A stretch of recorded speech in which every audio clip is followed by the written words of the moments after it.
Hello, my name is April Denney, and I will be sharing my service leadership project focused on strengthening student learning and development in EC Pre-K through improved assessment practices.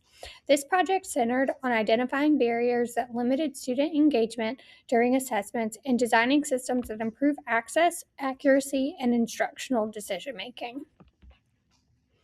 This project was implemented after identifying multiple barriers impacting the accuracy and usefulness of our beginning of the year assessment data in EC Pre-K classrooms.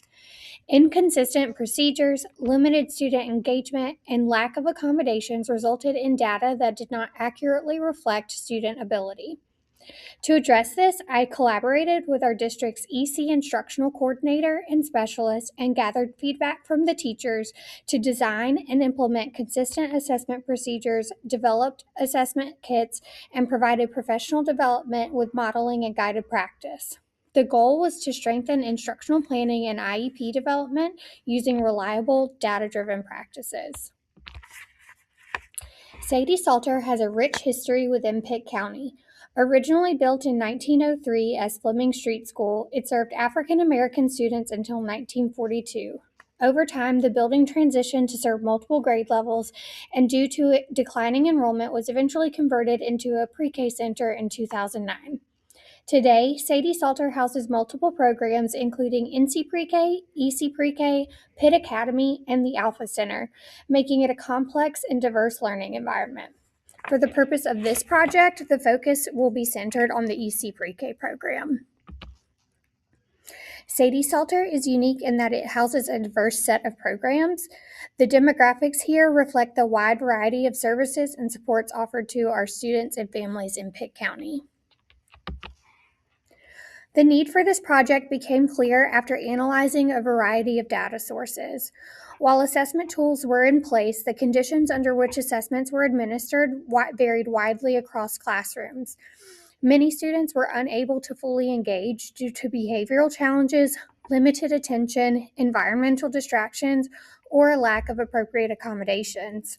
These barriers resulted in assessment data that underestimated student abilities and limited teachers' ability to use the data effectively for instructional planning and IEP development.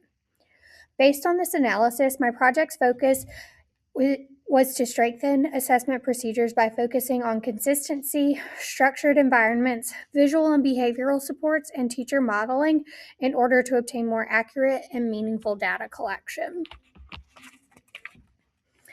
The action plan for this project followed a collaborative approach. I worked with the district's EC instructional coordinator and specialist to analyze beginning of the year data trends and gathered teacher feedback to help address needs.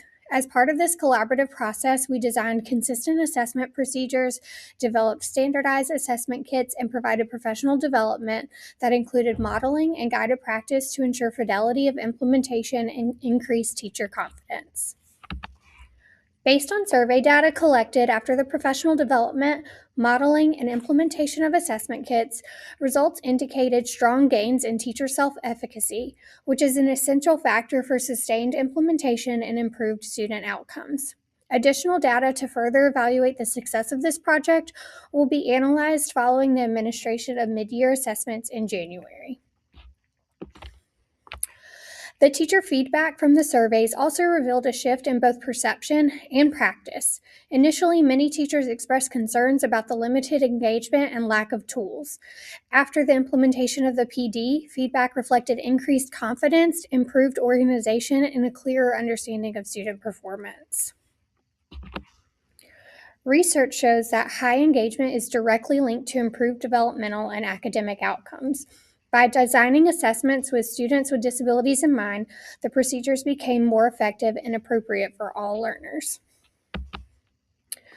This project strengthened my leadership skills across multiple areas. I deepened my ability to analyze data trends, design and lead professional development, and collaborate with instructional specialists.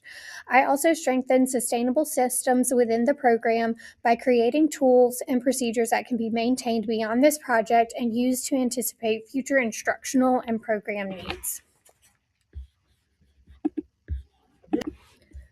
These slides display evidence of implementation, including assessment spreadsheets, professional development agendas, survey tools, assessment kits, and communication with all stakeholders.